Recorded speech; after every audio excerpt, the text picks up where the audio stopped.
Magandang araw mga kaibigan. Bigyan natin ng opinion, reaction itong post ni Summer Western Vlogger is in Manila. Actress Giselle Sanchez sinabing magaling daw na presidente si dating President Rodrigo Roa Duterte, kaya magiging magaling din daw si VP Sara na presidente dahil nagmana ito sa kanyang ama kung paano pinamunuan ang Pilipinas. Ito yung exact word ni Giselle Sanchez. Magaling na presidente si dating Presidente Rodrigo Duterte. Siyempre, saan nagmamana ang Vice Presidente? Siyempre, sa kanyang ama. Kaya pabor ako na si Inday Sara ang susunod na presidente. Usaping matatalino ito although komedyante si Giselle Sanchez, kaya lang may nabasa akong post. Ano pala sa UP? Magna cum laude, correct me if I'm wrong kaya lang sabi ni Giselle Santos, dapat sana summa cum laude siya. Kaya lang mayroon daw siyang isang professor na hindi niya pinagbigyan. I don't know kung anong ibig sabihin sa hindi niya pinagbigyan. Kaya hindi niya nakuha yung pagiging summa cum laude. Kaya lang yung cum laude ka, malaking bagay na yan, matatalino basta cum laude. Okay? So, kilala natin si Giselle Sanchez na maka-Duterte at hindi nagbabago ang kanyang pananaw. Ako, hindi ko pa na-meet ng personal ang mga Duterte. Si Tatay Digong, ang nakita ko lang, istandi lang niya. 2019 man siguro, nagbisita kami sa Davao. Natulog kami sa isang hotel. Merong istandi ni Tatay Digong. Kaya nagpalitrato ako sa kanyang istandi. Napasyalan ko yung kanyang bahay, yung greenhouse. Halos hindi ako makapaniwala na ganon ang bahay ng presidente. So, hindi naman perpekto si Tatay Digong sa kanyang administration. May mga kapalpakan din. Kaya lang, suma total. To me, the best president we ever had, si Tatay Digong. May tapang at malasakit. Yung salita niya, nagmumura, kaya lang salita lang yun. Style lang yun. Kaya lang yung puso niya, para sa akin maawain si Tatay Digong sa mga ordinaryong Pilipino. Kaya nga, every time na may bisita daw sila sa Malacanang, sinasabi niya na huwag kayong mag-expect ng masasarap o mamahaling pagkain. Pera ng Pilipino yan. So dapat huwag natin silang abusuhin. Kaya, nung magkain sila, ordinary na pagkain lang. Hindi katulad ngayon, kailan ba yun, napabalita? Office of the President, nag-order ng king crab. Alaskan king crab. Tama ba yun? Ang 1 kilo daw, according to Dr. Loren Badoy, 18,000 pesos per kilo, Alaskan king crab. Wow! Grabe. So, tignan mo, pareha silang mag-ama. Magdamit. Napakasimple yung mga damit nila Nakakatuwa nga yung mga Facebook reel na papanood ko. Si VP Inday Sara, tuwan-tuwa na nag-o-open ng kanyang package. Galing ba sa Shopee o Lazada? Ano lang siya? Kung kurakot pa yan, bakit ka pa mag-order sa Shopee, Lazada? Di ba yung mga nag-order dyan yung online, yung gustong makatipid? Mas mura nga naman ang nabibili dyan sa online.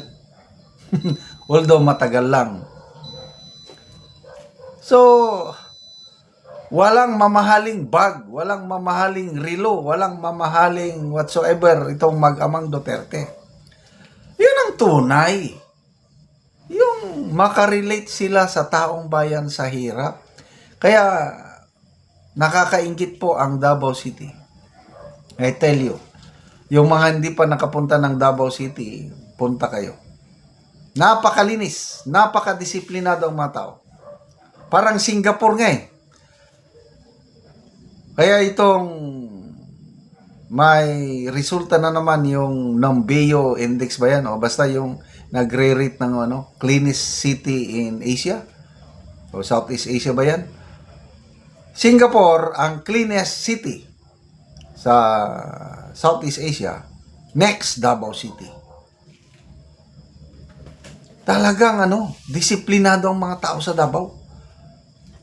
Kaya takot akong mag-drive doon eh. May mga areas doon na huwag kang lalampas. I think 40 kilometers per hour doon sa city proper. Nabalitaan ko, minsan daw si Mayor Inday Sara natikitan dahil overspeeding. Nung nakita siya ng traffic enforcer, nahiya ang traffic enforcer. Sabi na ni Mayor Sara, "No, you're doing a good job. Tikitan mo ako dahil hindi ko nabantay na." Ganon. Yan ang good governance. Kaya kahit ang health services sa buong bansa, nagre-reklamo ang mga tao sa PhilHealth, sa mga ospital ng gobyerno na kulang ang pag-asikaso. Punta kayo sa Davao. I tell you, libre lahat ang bayad mo sa ospital basta na ospital ka sa Davao City. Bakit? Itong tatlong magkakapatid, BP Sara, Mayor Baste, Congressman Pulong, they shared their resources. May pundo sila na parang programa Lingap sa Mahirap, something like that. Kahit hindi ka taga Davao City, ma-hospital ka doon, libre. Wala kang babayaran ni kusing. May baon ka pa na libreng gamot. Ganon po ang sistema ng Davao City. Kaya ako,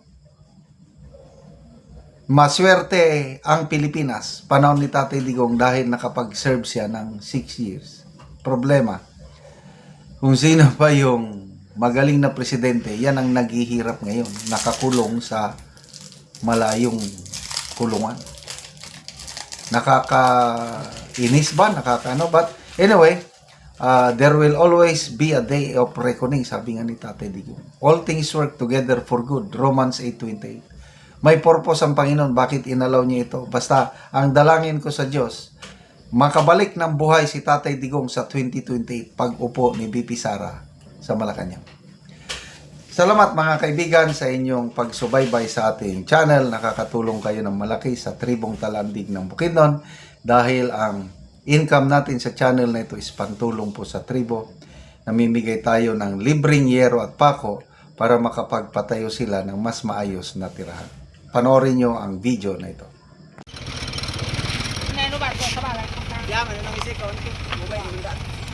Subot na gyud ang yero ni tatay.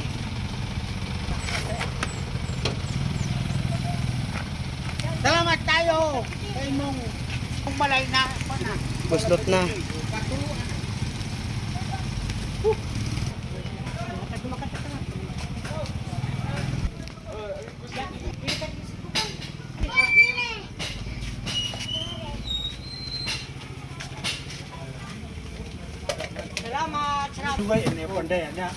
O karon mo na ni kadagko sa buslot sa balay ni ante nga mga dagko na kayo ang buslot sa ang ato nga yero. Mga dagko na gid kayo ang buslot. Kapin 30 sa bahay. 34. Ipang sapaw-sapaw lang nga yero. O karon ante pila na gani ni katuig ang inyong balay? 34 na. 34 na katuig. Oo. Mo ngay ngani nang iyang itsura. Oo. Oo. So dugay-dugay na gyud. Ngano man ante sa kadugayon na sa inyong hero nga inani nang itsura wala gid mo nakapuli og atop. Gakon man pili man si angkol mo gasakit, gahanguson, wala na ikusog.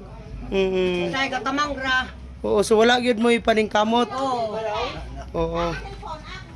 Unsa gibati day nimo kol? Gahanguson siya So dili na ka kinsa ka pangita sa inyong konsumo? ang among mga anak ra. Ang mohatag sa inyo ha. Oo. Amot-amot ra sila. Magamot-amot lang sila. Oo. Kay kundi Oo. mi amutan wala namang gyud. Salamat mig dako kay gatag sa samo sa Ginoo nga hatagan mi among kuan Gaya to sa among balay. So Wala mi maggahom nga naay among ikalipay aning Pasko. Salamat gyud. Salamat kaayo. Salamat kayo.